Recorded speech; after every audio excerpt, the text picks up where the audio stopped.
जिस तरह से एक जगह रुका हुआ पानी बदबू मारने लगता है, उसी तरह से एक पुरानी पद्धति जिसे रट्टू तोते वाली शिक्षा व्यवस्था भी कहा जा सकता है, उससे पढ़ाई करने पर बच्चों को शिक्षा से लाभ मिलना बंद हो जाता है।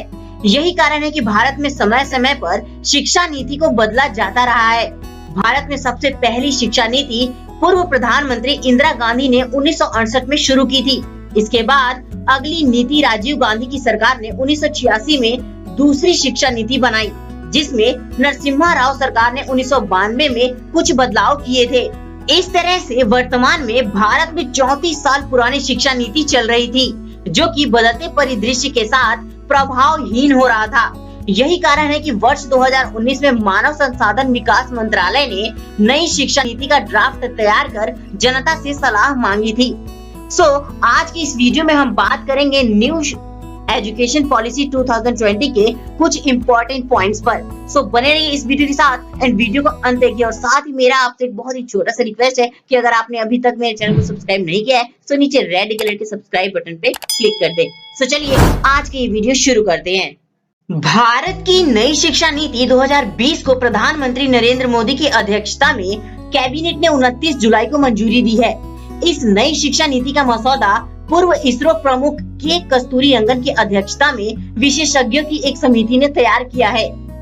नई शिक्षा नीति 2020 में शिक्षा पर सकल घरेलू उत्पाद यानी जीडीपी का 6% खर्च किया जाएगा, जो कि अभी 4.43% है। अब 5वीं कक्षा तक की शिक्षा मातृभाषा में होगी। मानव संसाधन विकास मंत्रालय का नाम बदलकर शिक्षा मंत्रालय कर दिया गया है, यानी रमेश पोखरियाल निशंक अब देश के शिक्षा मंत्री कहलाएंगे। लॉ और मेडिकल एजुकेशन को छोड़कर बाकी सभी उच्च शिक्षा के लिए एक एकल निकाय के रूप में भारत उच्च शिक्षा आयोग यानी HECI का गठन किया जाएगा, यानी हाई एजुकेशन के लिए एक सिंगल रेगुलेटर रहेगा। हाई एजुकेशन में 3.5 करोड़ नई सीटें जोड़ी जाएंगी। म्यूजिक और आर्ट्स को पाठ्यक्रम में शामिल कर बढ़ावा दिया जाएगा। पाठ्यक्रम को बढ़ावा देने के लिए एक राष्ट्रीय शैक्षिक टेक्नोलॉजी फोरम यानी NETF बनाया जा रहा है, जिसके लिए वर्चुअल लैब विकसित की जा रही है।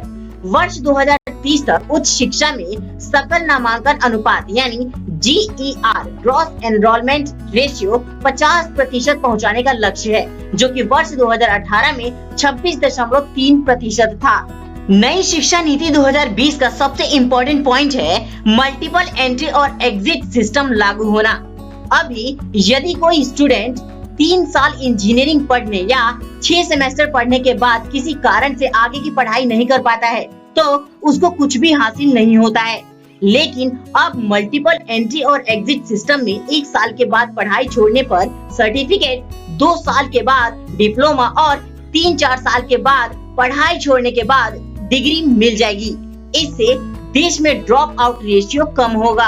अगर कोई स्टूडेंट किसी कोर्स को बीच में छोड़कर दूसरे कोर्स में एडमिशन लेना चाहे तो वो पहले कोर्स से एक खास निश्चित समय तक ब्रेक ले सकता है और दूसरा कोर्स ज्वाइन कर सकता है और इसे पूरा करने के बाद फिर से पहले वाले कोर्स को जारी रख सकता है।